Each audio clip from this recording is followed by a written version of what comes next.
The Boston Marathon is just 1 week away, and I am ready.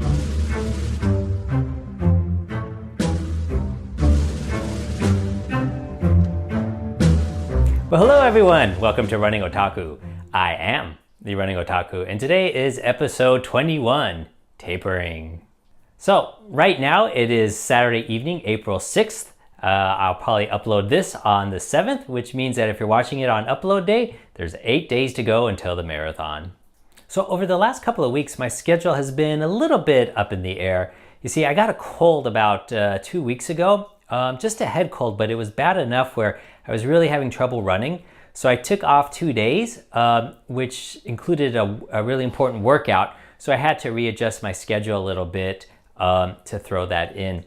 Also, I, along with my family, went to Bend, Oregon, which is about 3.5 hour drive from Portland here, for a little bit of rest and relaxation. And as I recuperated there, I was well enough to run. So I ran about 3 or 4 days in Bend, and that was really, really nice. So since I last reported to you, I had my last marathon pace tempo run. It was an 8-mile effort, and I wanted to run exactly at my goal marathon pace, which for me is 6 minutes 50 seconds per mile, or 4 minutes 15 seconds per kilometer. And I felt really good. I could have run faster than that, but I just wanted to see what that pace felt like going up and down hills. So I did the workout as part of a 2-hour overall run, and it went really well. So I have a lot of confidence that, well, at least for 8 miles, I'll have no problem holding my pace. Since the marathon's only 8 days a week, I'm right in the middle of my tapering, so there's nothing really interesting to share with you about my training regimen, other than I'm taking my mileage down by about half and resting and replenishing the legs. So I thought it'd be a really good opportunity to go old school, go back to my analog notebook here, and talk a little bit about my journey over this last training cycle. So let's go ahead and take a look. Okay, this first graph here is the hours of running per week, because my training cycle was really built on hours or minutes, so length of time and intensity. So as you can see, way back when I started the week of December 10th, I was running just about 7 hours a week. And you can see that slow, steady ramp up, right? I think this is pretty common, adding no more than 5 to 10% per week. And I maxed out at about 9 hours. It looks like the end of January, beginning of February. And then February 11th, you can see I drew some red lines here. That's when I did that 15K race, and for whatever reason tweaked my hamstring and basically took a week off.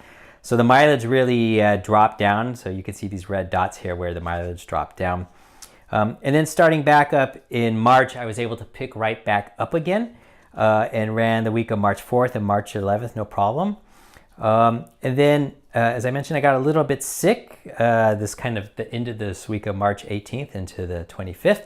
So the mileage dropped down just a little bit, but then picked up again. Obviously, it's not the week of April 8th yet, but this is my training plan for next week. So it's only about 4.5 hours or so, pretty easy running. So in terms of miles, the graph looks pretty much the same. You can see I was running, starting the cycle at about 50 miles per week, which is, just about 80 kilometers per week, and slowly ramping up. And you can see those same down weeks when I was injured and when I was sick. And I had a really strong week in terms of mileage. Looks like it was just about 75 miles or so last week. This week was really strong, and next week, again, is just going to be really short, like 40 miles, maybe 70 kilometers, something like that. So since I didn't want to just do bar graphs, I did a pie chart. And this pie chart actually splits up my training by effort or by pace, not in terms of miles, but in terms of minutes. So for example, 64% of my minutes for this whole training cycle were easy, much, much slower than marathon pace. 17% was in between that really slow pace and my marathon pace. So still pretty easy, nothing too strenuous. But then 15% here, you can see, was at kind of threshold pace, or basically anywhere between my half marathon pace and my 5K pace. And then about 2% of my workouts were what you might call, VO2 max workouts. So this was about, my 3K to 800 meter race effort, about that kind of intensity for, looks like 2% of my overall minutes. And then about 1% of my minutes were really fast striders and sprints. So you can see the breakdown here. A lot of it is easy and sub-marathon. And then there is a pretty good chunk, 15% or so, that is quite fast, much faster than marathon pace. So I hardly did anything exactly at marathon pace. It was either significantly faster or a little bit slower. And then finally, just to give you a summary at a very high level. So my longest run, this whole cycle, was only 19 miles. And that's because my runs were capped at 2.5 hours, my long runs. And those were all done at relatively easy pace. So the longest run I did was 19 miles, which you can see here is 31 kilometers. Now, I think a lot of people would be worried by that because traditionally people do their long runs in marathon training of 22, 23 miles. But in my training cycle a year ago, I actually never went past, I think, 19 or 20 miles either. And that training cycle is really interesting. I was running 9 minutes and walking 1 minute the entire way for that long run, for every long run. So I never did a continuous long run. So I was fine. I negative split it. So I'm not that worried that this time I've only done 19 miles as my long run. I think it'll be okay. Now that said, my longest day was 23 miles. So how could that be if my longest run was only 19? Well, I've been doing doubles. So I do about 3 quality workouts a week and in the mornings. And then in the evenings on those days, I do another 20 to 30 minutes of very easy running just to bring up the miles.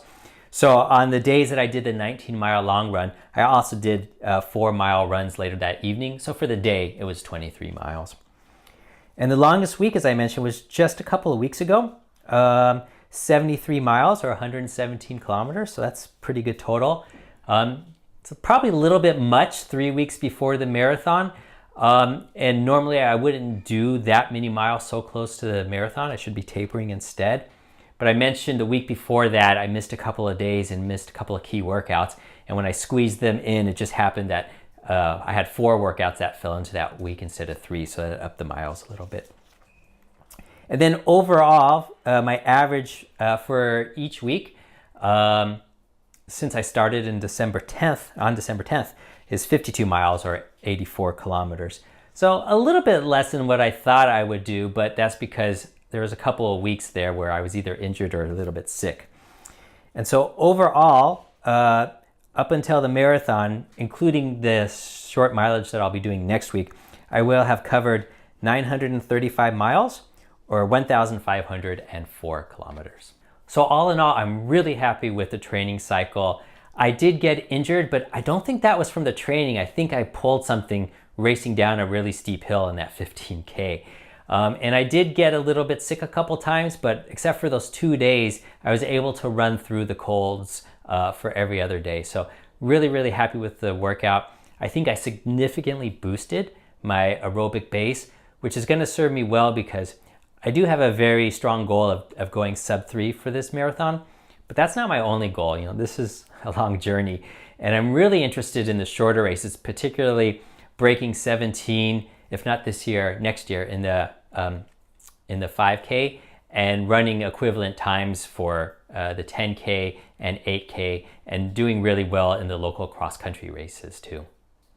And so if for whatever reason I don't reach my goal and break 3 hours in Boston this year, I'll be upset, but I'm not going to be demoralized because I know I had a great training cycle, and this is just one more step in my career in running, and I know that it's been a really, really beneficial last 3 or 4 months, regardless of how I perform in Boston, and that I'm set up really well to race fast this summer and really achieve those quick times that I know I can do in the 5 and 10K. Okay, so that wraps it up for today. I think when I go to Boston, I'm going to try and bring my camera and my laptop so I can upload, show you my journey, my physical journey to get there, and maybe some of the expo if I can as well, because I think some of you might find that interesting.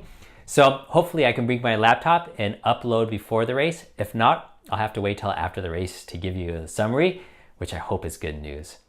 So anyways, thank you so much for tuning in. If you liked what you saw, go ahead and click the like button. If you really liked what you saw, then please click subscribe and hit that bell right next to it. That way you'll be instantly notified every time I upload a new video. Once again, thank you so much for tuning in, and we'll see you all next time. Bye-bye.